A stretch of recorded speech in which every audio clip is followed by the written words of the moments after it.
go ahead and call the meeting to, or the work session to order.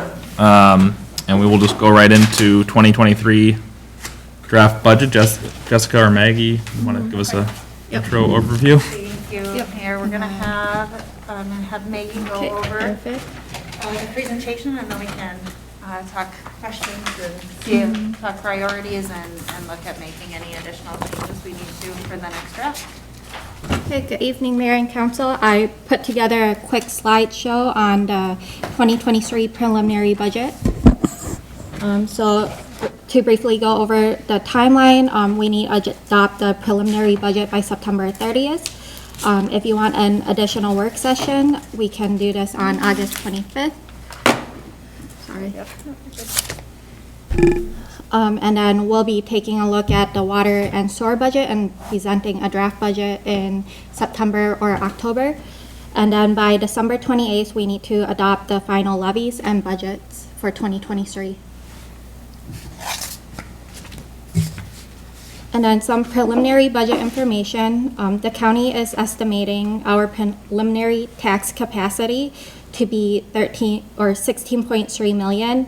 I did get an estimated preliminary tax capacity, but it was only 5,000 less than what's shown on the screen today. And then the fiscal disparity is estimated to be $589,855.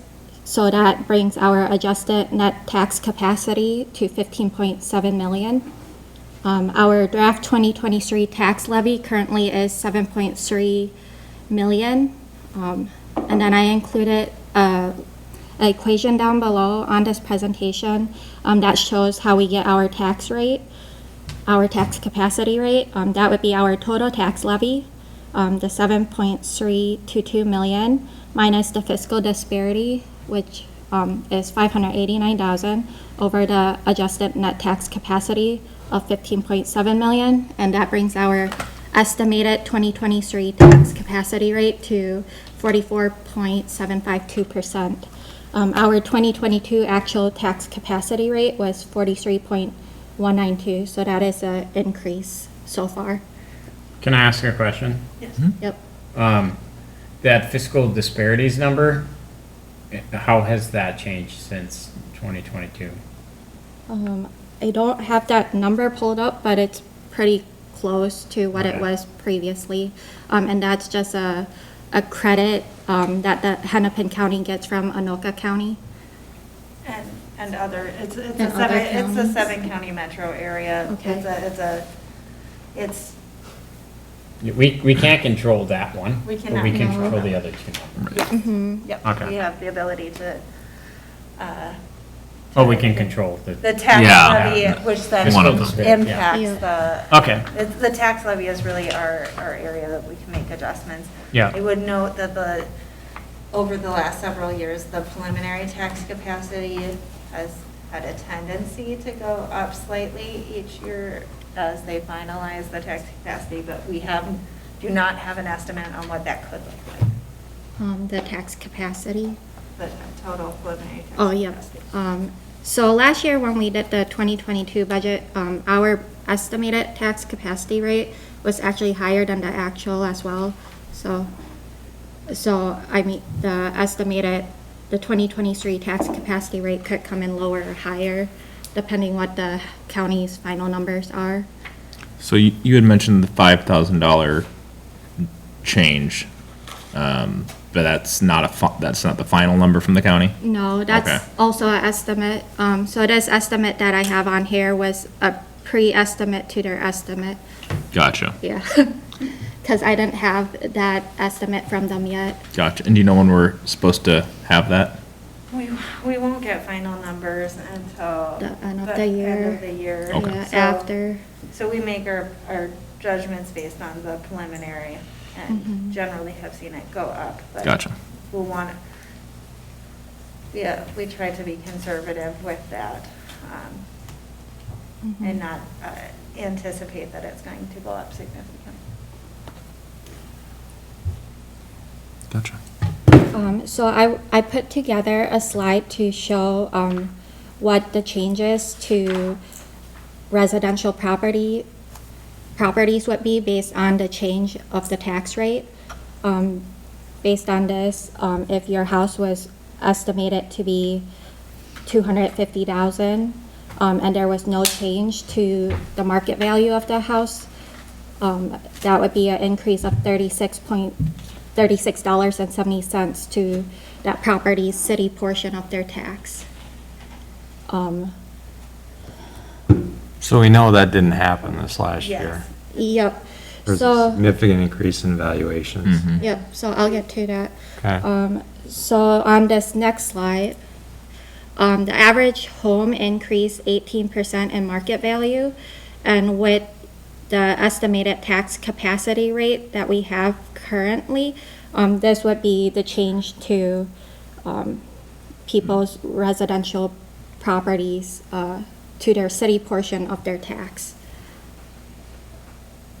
Yeah, and 18% is probably conservative compared to some numbers I've seen. It varied widely throughout the different school districts. Osseo only had a 9% increase over the Osseo district, the properties in the Osseo district within the city. So, but most of the others varied from I do have that like information. 19 to 24. Yeah, so Wayzata School District's average increase in market value was 18%. Rockford was 21.7%. Delano was 19.05%, and Buffalo was 20.12%, and then Osseo was 9.13% for the change in market value of homes, and that's the average change. So, and then overall, Corcoran had a 18.75% change as a city. You don't know what I was gonna say, so that's an average change across all school districts. Yes, yep. Across the whole city based on Right. the change. It varied. We're just noting that it varied in different parts Yeah. of the city. Mhm. So, but overall, there was, as we all saw in our property statements, it was a large increase throughout the Yep. city and most of the county in valuations. So I could do a calculation if you wanted to see if we can keep our tax rate similar or same, what that would be if you want me to do that. Sure. Okay, I can plug it in real quick.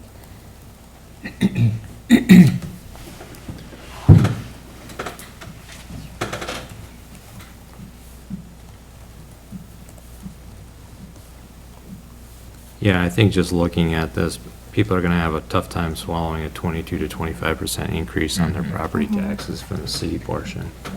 I would say that's underestimating the reaction. Yeah, and Yeah. then you tack on every other taxing district that applies.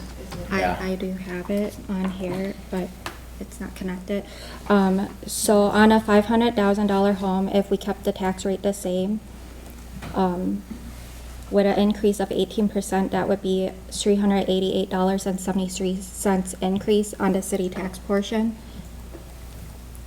On a $750,000 home, that would be a $583 increase. On a $1 million home, with that 18% would be a $777 increase. And then on a $1.5 million home, that would be $1,166. Maggie, can I ask a question? Yep.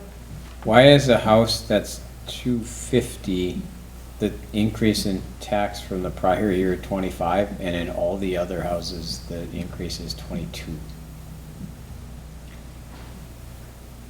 This one. 22. So they get a market value exclusion. So any house under $413,800 gets Homestead gets an credit. exclusion on their property value. But, okay, but they're in, is it, how does it, so they get a homestead exclusion, but their increase from the prior year goes up 20, more than, what's the math on that? Can you crack the, You lose part of the exclusion Your exclusion Yes, goes yeah, down as your value exclusion goes up. down over time. oh, it's a result of the, of the. some of the houses that are over that amount will not have, Yeah. Or they'll so- get less. Yep. Yeah, That's okay. the Closer. credit. More- so it's almost like if there was a column there that was above 417,000, it would be the same. Yeah. Or, you know, there'll be some houses, but there's like this gray area. Okay, that clarifies it, thank you. So the value, the market value exclusion goes down more and more the higher your house value goes up. So for some people, that has a house value right now of 400,000. Yeah. Because their house value went up past that threshold, they may not get anything this Yeah. coming year. Yeah. Surprise. What would it take? I mean, I know that the city is dealing with a lot of development pressure, and that puts a lot of burden on staff time and so on. But I feel like this is these levels of increases are more than is palatable, even if we keep the tax rate the same. What would we need to do to bring the tax rate down to, say, 40% from the current? What would that mean deferring or not doing? That's a good question, I think, that's a good question, I think we need to take a comprehensive look at, if that's the direction, we gotta take a comprehensive look. Right now, the budget does have a variety of different things in it, some of it's staffing, some of it additional supplies and things like that. Yeah. In terms of getting that down, right now, we're gonna have to do a pretty comprehensive look at making sure to get it to where we were, and getting it lower than that is gonna be a different. Be significant. thing. Is there another spreadsheet that shows expenditures projected for 2023, or is this the end of that presentation? I think there should. In your packet, it has the draft budget that should have all the expenditures and revenues.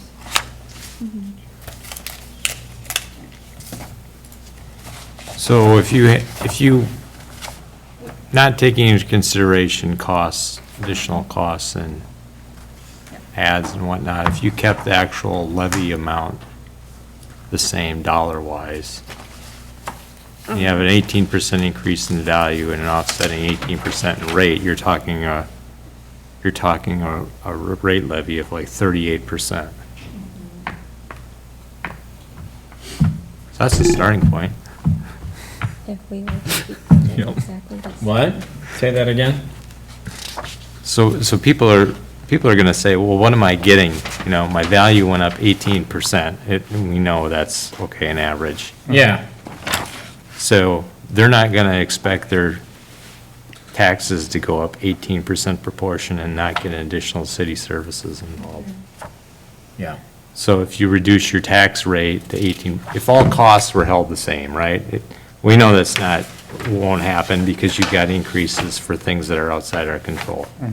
But if they were the same, the tax rate would, to make your taxes the same, your tax rate would have to go down by 18%, roughly. Yeah. Yes, yeah. So I think that's where people are gonna say to us, that's your starting point. Now tell me what you really need Yeah, and what's really out of our control. yeah, And let's work from there. yeah. So it's almost like it's gotta be a reset on our tax rate. There's this miscellaneous expense, Here it is. that's 372,000. Oh, That that's is the same. related to allowing for some room to review staffing and retention. Which page? Second, It's on page 3, on page 3. under central services. That's related to, right now, our budget assumes only a cost of living increase. And there's some, that's an area that we had set aside some funds to look at whether it be a medical adjustment or other Yeah. things for staffing. So that is one of the areas that we probably look at making adjustments to. What is that? The miscellaneous? Yeah, it's related to, it's just related to a market adjustment or other retention items for staff. So I would say it's related to compensation, it's a compensation and retention line item. Yeah. And we've left it in there at a certain percent, since we're in the middle of negotiations, it's a lump sum. So it's people cost. It's people cost. I think everybody knows that's really hard to hire people and competitive and wages need to go up. I mean, I don't know how you function without pushing wages up. Right. I do it myself. So I anticipate that being tweaked based on the final labor negotiations, but that's part of it. In order to maintain wage equity, when we do make changes, we need to make sure that the grade changes equitably affect the rest of the pay scale. So, as one of the challenges in local government is we do have to maintain that pay equity piece and to address other impacts, but to John's point, is all related to the employee retention. So I envision that being some number, whether it's Yeah. that exact number, I don't want there to be necessarily sticker shock on that. I wouldn't look there as the first place. I'm just, We're looking I'm for- asking about the places Yes. with the big Yeah. increase. Yep. But where I see I opportunity. agree with you about your analysis. Like, I'm not suggesting that that would be where I'd start either. But, maybe we look at, I know that we have wanted, staff has wanted to have a better IT service for a while. Maybe the trade-off that we have to make is that needs to wait to let staff continue to struggle for a while, and then have that be some savings that can help ensure the rate stays where Yeah. it needs to. That was one of mine as well, if you don't mind me jumping in real quick. That was one of mine as well, because I thought I had, and maybe I misinterpreted this, but I thought I saw that staff position for whatever month it was slated. April. April. Yep. And then also an increase on IT, I think there were some. like consultant work. There was some, we had increase related to the watch, or the body cameras, and some additional licensing. But that's an Okay. area that we should definitely look at to make sure that that's Gotcha. the right number. But yeah, I would So we agree will with look at- Jeremy and continue, sorry to interrupt. The other one that I saw that might be an opportunity is the fire commander position. And I know we've got a plan we're trying to implement for providing more essential safety services. Maybe we should be looking, instead of hiring a top person to begin building the function, maybe you hire more line level people like EMTs or an EMT just to get a function started under Matt at a lower cost. And when you get a few of people like that, maybe at that point, you start building out a parallel supervisory structure. I don't even think we're at the point where we're so not at the hiring point in our fire plan. Like, if we hired someone today to fulfill that role, they'd just like twiddle their thumbs, because the 3 fire departments in Corcoran aren't, we're not moving down that path yet, as far as I can see. That timeline was about 2024, 25, wasn't it? I think Yeah. it's slated in as late 2023 right now. Yeah, I think we're, I think it would be sooner, but we're not there yet. Right. And it's not gonna save a ton for 2023, because this was budgeted for Q4, but it'll save a lot in 2024. Wasn't there potentially also the role being combined with some of the rental discussions? so part of the rental discussion where we have that is currently underneath the planning assistant, so we're able, the planning, Code enforcement. and code enforcement assistant. So we currently have a planning assistant, 20 hours a week, very base part-time position. Would be to have them be able to do the inspections and then take on some more code enforcement. So we reduce the code enforcement budget, but being able to take on the inspections piece for budget expenses. Are rental licenses a revenue source that we should factor in at some level? In here, since we have not. but I know we don't know what it would that's a be, great- We could at least put something. Yeah, I think it's, we have no idea how Okay. many rental properties there were, so but that would be ideally something that would be bringing in revenue. Yeah. But also self-funding that position. Yeah, it would also help fund, Yeah, it would. yeah, the assistant position for sure, definitely. So there's a $150,000 increase in work comp. Yes, Yes. there is a 100 and, so my last slide has all of the, big increases. So workers' comp overall had a $140,000 increase, with the biggest increase in the police department. But what was it last year, like 15,000 and it went up? No, so we had over 100, about 100,000 in work comp. I believe so, and then this year it hit us hard because all of the police activities were delayed with the insurance piece by a year. So whatever happened in downtown and neighboring cities in the year prior hit us this year. I thought it said it went up 150 Yeah. It went up a good So- amount. So the police department section did, for work comp, For work period. period, yes. I believe it was 105. I was thinking 115 maybe, but one something with a 5 in it. 102,000. Oh, Yeah, so 212%. wow. Jeez, I guess they get that clawback in 2 years or whatever. So it is higher than anticipated. And one of the things. Is that I a would- state thing? We can't bid that out, can we? So we're in the League of Minnesota League of Cities. Minnesota Cities Insurance Trust. But I would say that part of this as well is, I think there was some, but we had budgeted, I'm not sure why it was only budgeted for 48,000 last year as part of, so I think it is a, It's Brad's fault. I'm not. She didn't say that. I didn't say that because I helped create the budget, and just, I note that, I think that might have been budgeted towards a budget number and not towards actual, is part of, I think, what happened. So what about Natalie,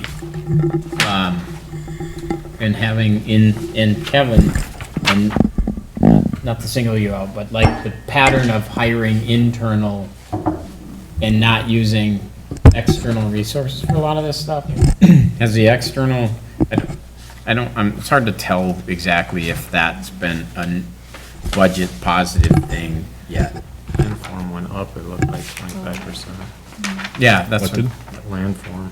yeah. So we did do an increase in the landform line item, just based on actual years past and the work.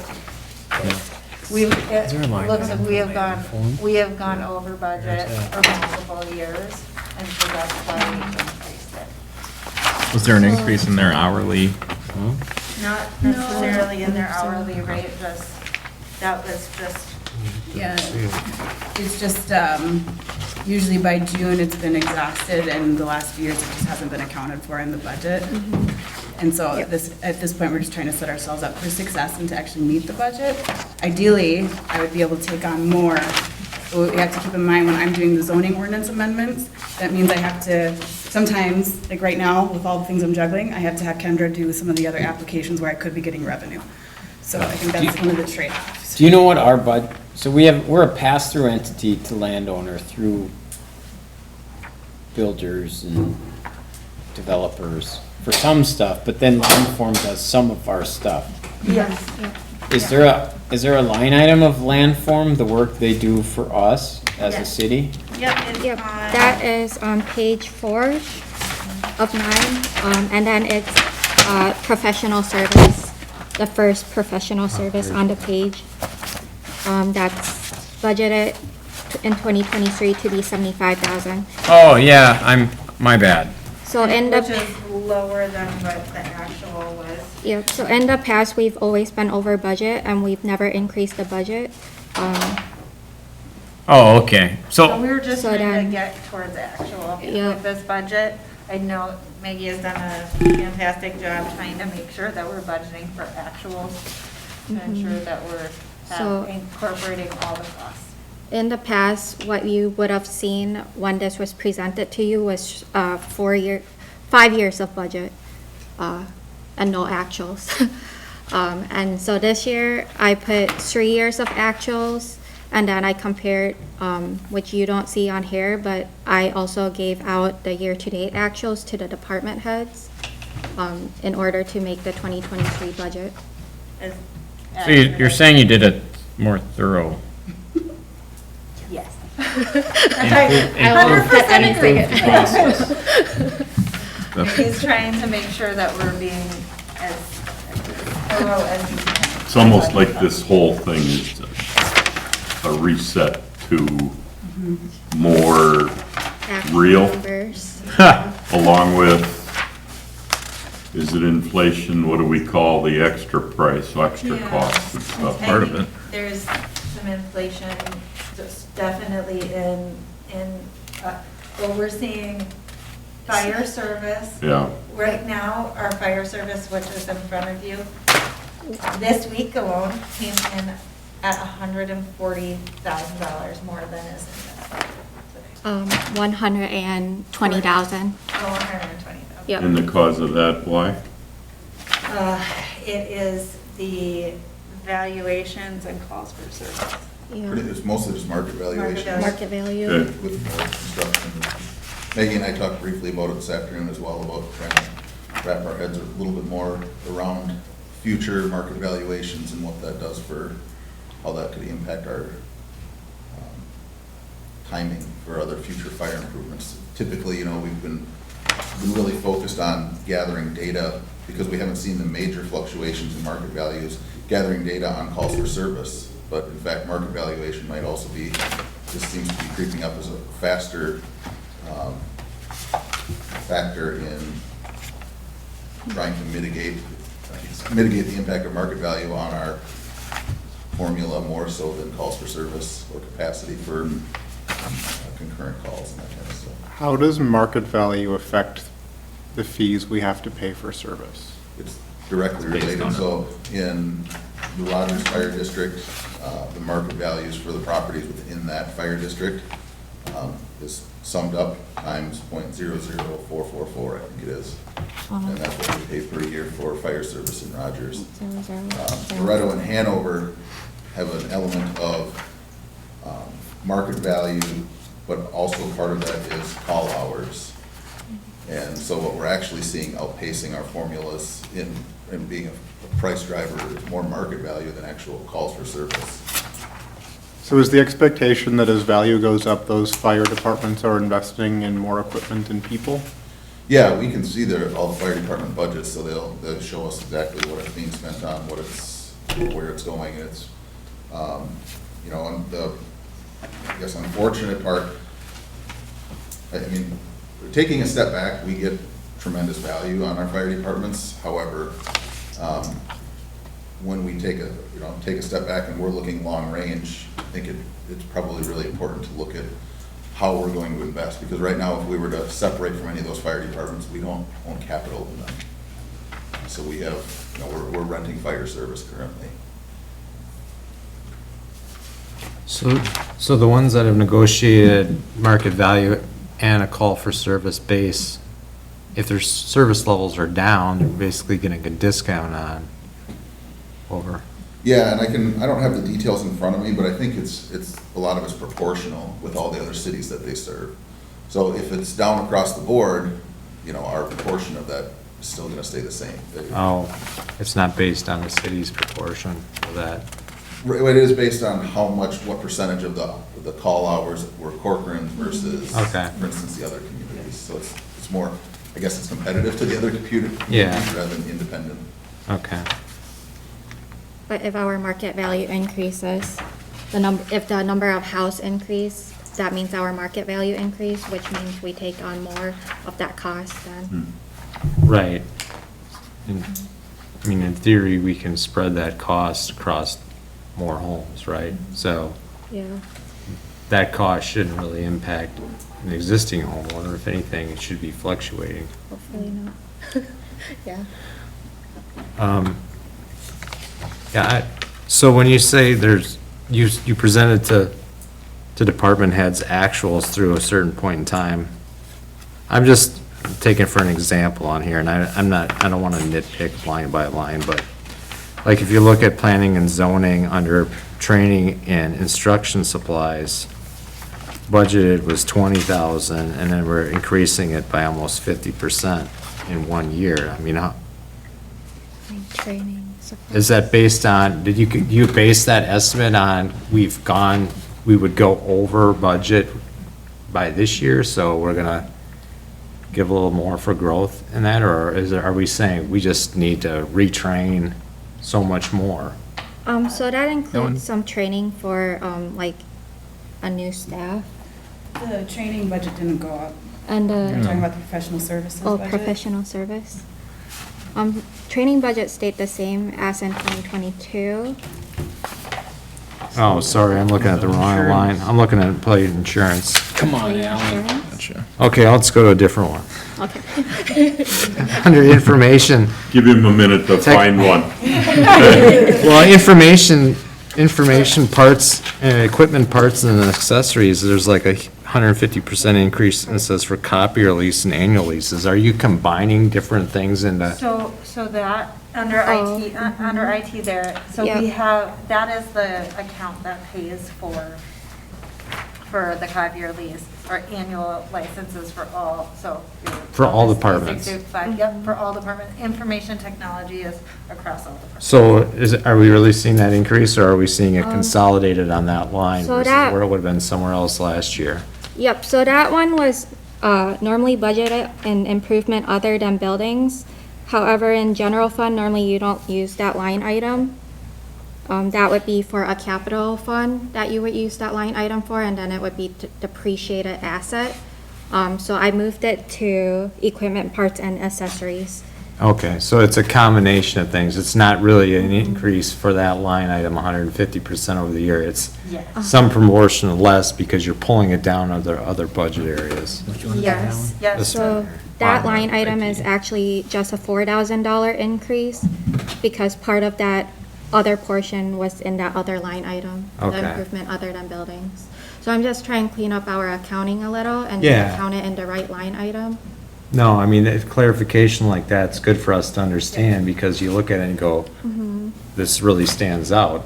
Yeah. Not Yeah. knowing that, okay, well, there's a decrease somewhere else in this budget to offset it. It makes it a lot harder to track from past, if you were to Yes. put past Right. year's budget to this one, for instance, on our Yeah.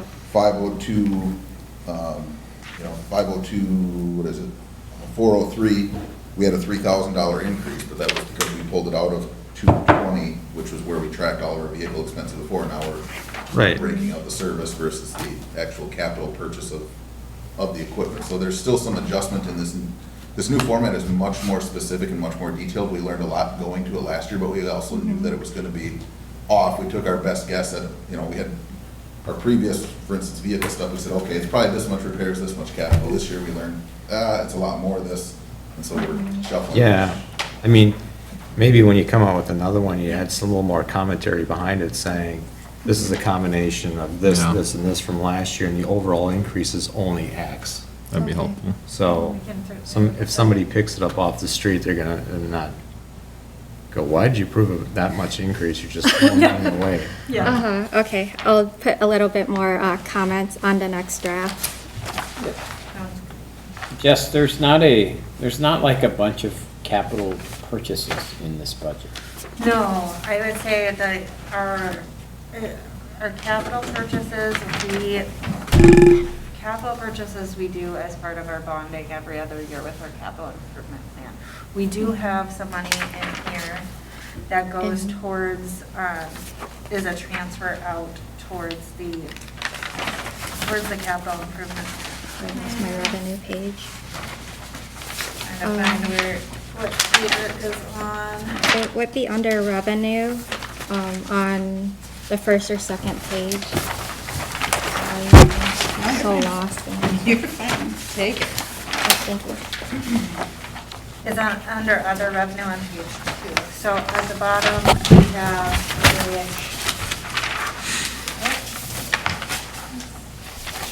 that's not revenue though. It's transfers, sorry, it should be under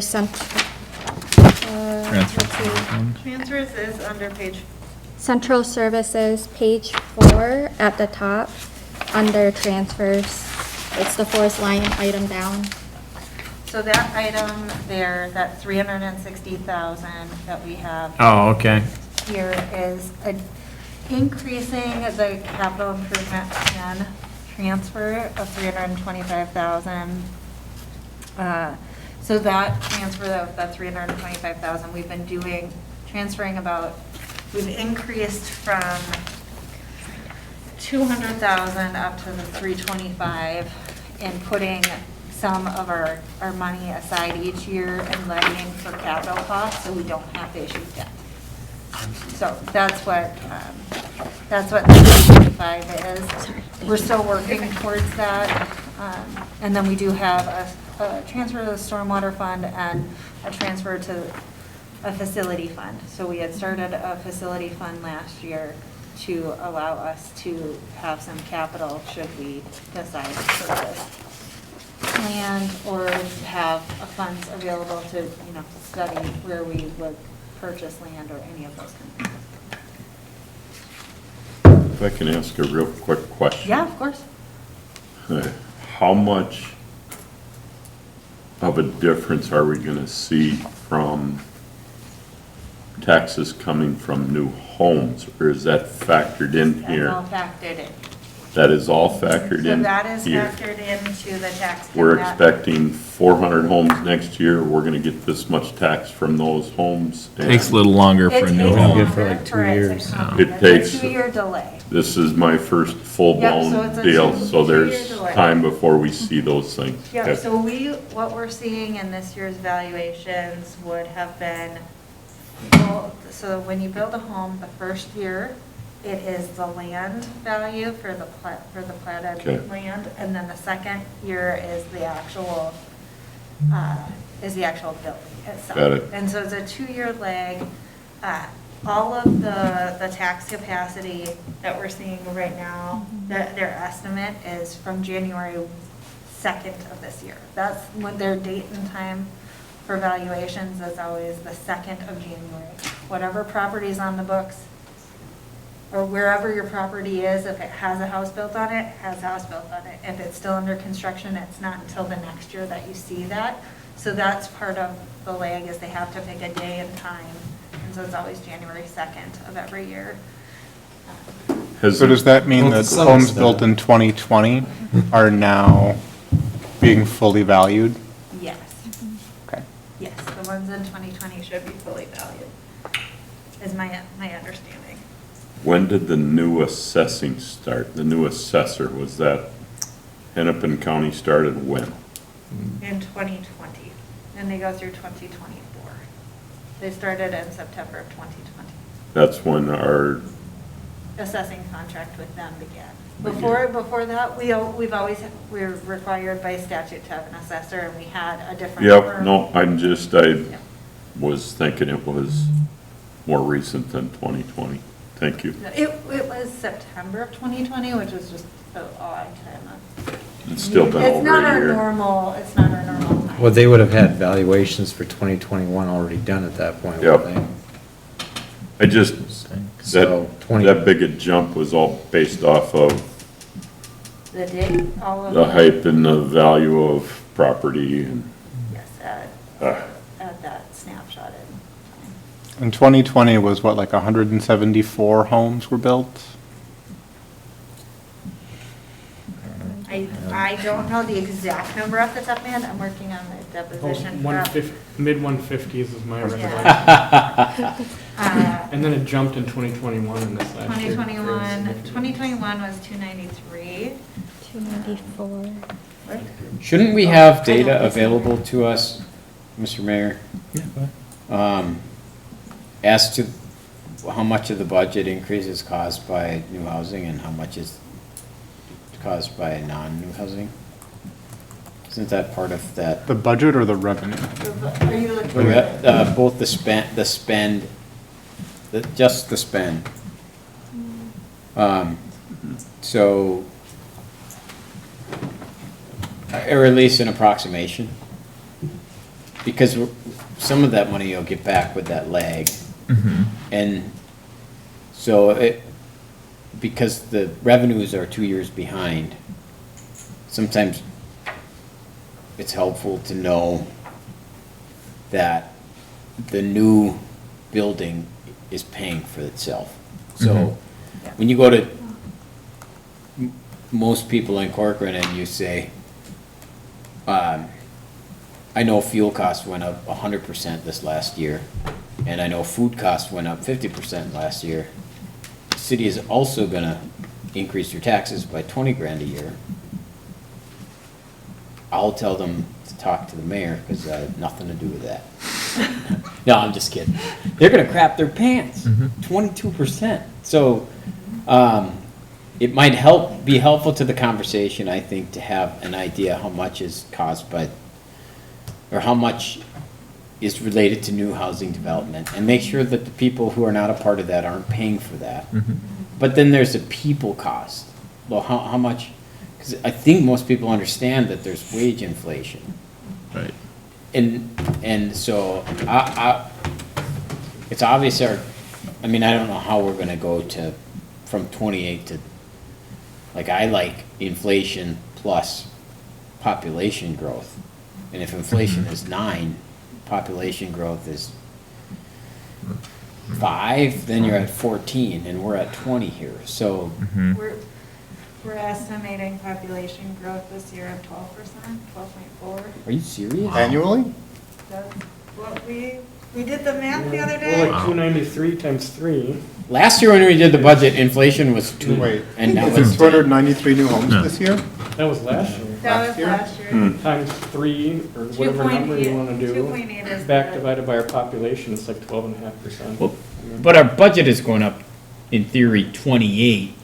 Taxes are going up 20. Yeah, but it's a hard thing. I think it would be really hard for a department head to try to figure out how much of their budget increase is related to growth, right?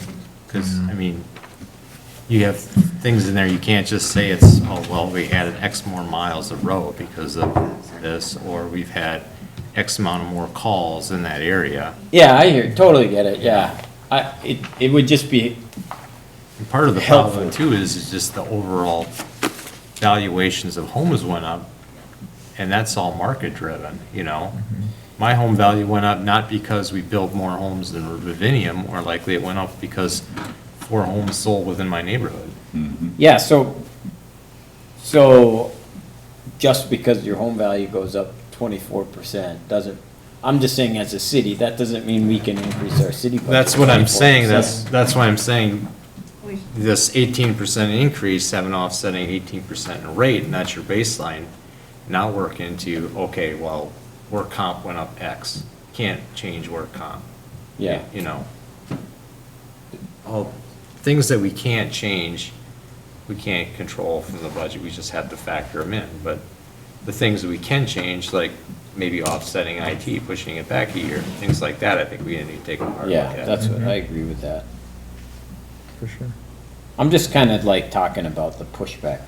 We represent the people who voted for us in the city. And the ones who didn't. Good point. Yeah. So we gotta just make sure they're getting a fair shake. Yeah. For sure. It doesn't mean Yeah, and we as a group, have been looking at the budget and know that we need to sharpen our pencil. So if there are other ideas or policy things that you would like to. How understaffed were we up until this year?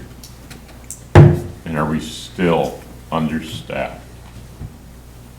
I'll let you answer that. Great question. I think that we are making great strides to get us staffed up. I think that we have a staffing plan that has put us in a much better shape. As you can tell, we're getting great budgets out of our increased Yep, no, staff. I'm just saying, I think from a staffing perspective, once we get some of the hires that we've had for this year, we'll be in much better shape. I know Matt has had the police department, has had the officers in the police department budget for a bit. We're Yeah, I mean- we're getting there. Yeah, I mean, we're, as, you know, as we talk about with we know as staff that the tax dollars don't come for 2 years after, so we've been working from behind for a Right. number of years, and that's, everybody's buckets are overflowing, and that's part of the stuff we're talking about, how to manage that internally with staff on a kind of actually a cultural level on how we can still keep this a good place to work and prioritize what we're working on. But that delay has exhausted a lot of people, and so when as we look forward, we know, you know, what you guys have said is acceptable and not acceptable, where we need to get to for the budget, and we're trying to balance keeping people afloat and still making progress to where we're going. So the long answer to your short question is we're still behind. Everybody still feels really overwhelmed, but I think they, at least when they see us working towards trying to get better, they feel like there's a light at the end of the tunnel, and that's the hope that we try and keep alive. Yeah, and we know we're a growing city, so, you know, until we get to a certain point, we're always going to probably be adding staff. And we just want to, we're very, as a group, very conservative about our ads for staff and try to be very thoughtful. I have to say, I appreciate our team because we talk about what all of us need and we'll make concessions for, you know, we know that this department needs someone this year, so they're not going to get, another department's not going to get their person. So I have to say I'm really proud of the work that we do with that, but we're going to continue to be growing, but we're going to try to always bring you very conservative plays in staffing, because we don't want to, I do not want to ever come to you and say, we have to do layoffs. It might happen at some point, but if I can avoid never having to get into that situation, and that's what we want. The bigger picture is a little bit daunting for us, because when we look back, you know, as Jess said, we've made concessions as far as we've projected, you know, followed kind of the trajectory of what we expect we need for staffing in our departments, you know, through X date. And it's probably time for a refresh on the staffing plans. But for instance, when we look at, okay, how would the police department incrementally get to where we need to be 10, 15 years from now, we plot out that course, and as we look back, you know, Public Works does the same thing, admin does the same thing. So we've talked about for a couple of years now, 2 police officers in 2023. In actuality, that, you know, I don't have our trajectory in front of us, that was probably 1 officer in 22, 1 officer in 23. But looking at 2022, knowing that Public Works needed to add staff, so, well, if police added the sergeants in 21, then there's probably a waiting, you know, it's probably fair to wait so that they can get caught back up in 22. And making sure that it's, all of those competing interests are met and that we're trying to equitably grow all of the departments in the city. What you guys don't see is the long-term implications that it's really easy to say, well, if we just wait to add that police officer, and that it solves it now, but, you know, the 2024 budget has back to adding 2 Public Works, and, you know, so when we delay it, we're delaying the pain, so we're trying to figure out, that's why you'll often see even the partial year ads, if we can, to try and stay as close to that roadmap as possible, just to try and not fall further behind, because so there's that domino effect.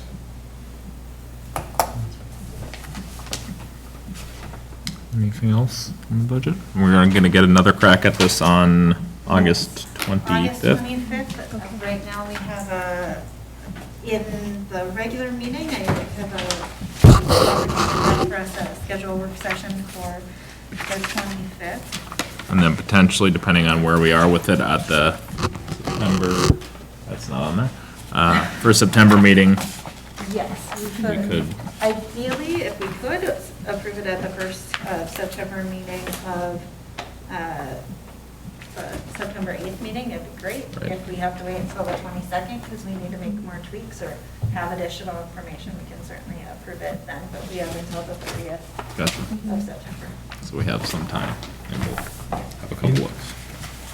What, I guess another thing I'd suggest is that if you think of anything as staff that we may do as a city that probably doesn't add a whole lot of value or could be cut and wouldn't impact people, Yep. you know, anything is on the table to save $1 a year where we have to spend it somewhere else. So if that. We've talked about minutes before that way. And can we go to just an electronic transcripting system and save somebody 4 to 8 hours that could then be spent on some other thing that might alleviate pressure for a department, maybe save a head? Be a good Can certainly opportunity for look that. at those options. Yeah, I mean, it could even be the smallest of things, you Yep. know? And I'm not advocating for it, but instead of mailing out quarterly things, have people sign up for an electronic form. If they want. For like the newsletter? The newsletter. You know, it saves on collation and mailings and all that. It certainly does. I mean, that's a $10,000 to spend a year. Yeah, or, Is you that know, all? I don't know, maybe mow a road ditch only once a year versus twice a year or something. Anything you can think of that you think might be able to make something work where you need it elsewhere? I know I'm open here to hear it all. Sure. I keep trying to cut Kevin's gravel budget, but he.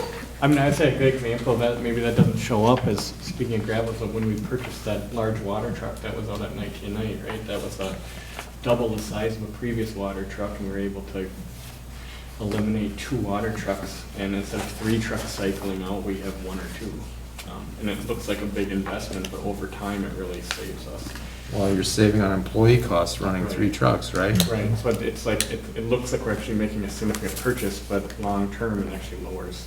And there's a lot of those hidden things in the budget that we could probably highlight, do a better job of highlighting it, you know. But, I mean, it's there, but yeah, to your point, it's a great, you know, we're focused on, you know, cutting something that's a priority, let's reevaluate our existing program, that's a great point. It is built in a lot of the times. Yeah. Anything else? I gotta say it. All the while we're sitting here talking, Maggie's just got a big grin on her face. I always see the finance people just loving these things, so Their time to shine. compliments. Thanks. It's a lot of work Job, Maggie. on all you guys, but good job. I pass all the compliments, Mike. Thank you. And the rest of the team, everyone sat down and took a lot. Y'all are digging hard. A long time. Appreciate it. With Maggie to make sure we get it done right for you. And we'll take a look and we'll bring back something on that. I will say that Maggie has made our jobs a lot more difficult, but in a good way. I'm grateful for Maggie because we're getting a lot more detailed, I believe, it's a Yep. lot more accurate information, and she works her tail off to support all the departments, and she's good to work with on, especially when we have all these challenges. It makes it a lot easier to come to solutions, so. I echo that. I have a lot of confidence in what Thank she you. relays back and forth. Good job, Maggie. Can I ask a question related to the budget, but not specifically about this budget? Sure. Like, we had a conversation around this water tower in Wells this week, and that, as far as finance goes, that thing makes me nervous because of economic conditions. And Jess had an idea of seeing how much that system is gonna cost if we add no houses compared to the existing water supply cost increases if we add no houses. Because the Maple Grove Mm-hmm. water goes up by 5% a year. Mm-hmm. And like, for me, a huge part of our budget each year is covering debt. And, that's gonna be like the biggest debt that we have ever had by 1,000 country miles over the last biggest debt we ever had. And I just think about that all the time. And, it's not a budgetary item per se for today, but we're approving like the building for the wells and like all that kind of stuff. And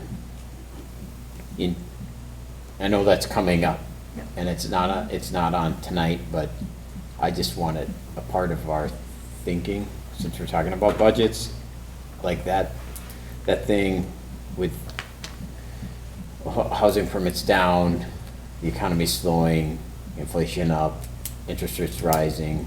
I think it's worth looking at different scenarios, like draconian ones, to see what happens there. We did ask those questions at the time, but if we have new data, like if we are starting to see projects get pulled back or permits drop, I don't think we specifically have yet, but the overall market is, like you mentioned last time, starting to. Definitely is. We haven't seen a significant drop in new homes yet, or the purchasing, or the permits. are we It's still always a little bit harder than collecting? what snapshot you're in, but yeah, we're probably not accelerating up. We're probably more losing the acceleration of the growth, and maybe more of just a linear growth is probably where we're trending over the next 2 quarters. And again, by the time we bid this in the 4th quarter, we'll have another 4 months Yeah. of data. And that's really, we know that we have a big decision to make in the 4th quarter, and we'll just compile all that best available data at that time. When Tammy was in, I had asked her to speak to how much runway we would gain from 2022 TLAC fees, how long that would carry us if development stopped. Are we accruing at the level that she was expecting in her model so far? We're probably still seeing more interest in development than what we projected. In that plan, we just built in existing entitled properties. Yes. So we did not speculate on potential properties. So in her plan, it's strictly what was entitled. So for instance, Rush Creek Reserve is entitled, so we projected how fast that would build out over 10 years. So there were some assumptions on how fast it is, and that could defer, but we didn't include any we didn't speculate on a property that hasn't come in yet and say we anticipate this is gonna develop. No speculation other than what's entitled, so it's really how fast the additions actually build out. So there's reassurance here, but the specific question I had, and if you don't know the answer now, that's fine, but I had asked if we had just 2022, whatever acres get platted, we're collecting that, 30K per acre. How long would that carry us servicing the bond payments on the full system that we're gonna try to do? And we had worked out it was gonna be between 3 and 5 years, just based on 2022 platting. I just wanna see if that is still holding true, based on how things have been processed. From my understanding, it is. Tammy will be back in front of us. I had hoped that she's going to be back in front of us in September, wasn't it? September, but I think she may have to move it to October. So we will have Tammy back in. We are working on the city's, more than just the utilities piece, we're working on the city's overall five-year financial management plan, which will incorporate all of that as well. So we'll have some new information, especially with the preliminary plats, depending on how those end up for the 2 industrial sites. We'll be able to have some more information on those as well. And also that analysis didn't take into account the potential federal It did grant, not take into 'cause account. we don't know yet. The federal, the $3 million that is hopefully is in the appropriations bill that has not been. Passed the House passed to the Senate. No, it's passed the House. Passed the House, yes. Just waiting on Senate. Yeah. If that comes through, we should talk about water softening again. If it comes through, we can have the conversation. Can we get a decimal point for that, right? Okay. So those are great questions and a lot more more discussions to come. Want to make sure that we have all the available data as conservative as we can be. That's how we Thank you. proceed. All right, last call for anything else? Thanks for raising that question, though, John. We should definitely keep our eye on that Definitely. risk. Okay, if there's nothing else, I will entertain a motion to adjourn. So moved. Second. All those in favor say aye. Aye. There's a hesitancy on motions. I've made too many motions already. Recording stopped. Is there any chance, since we end these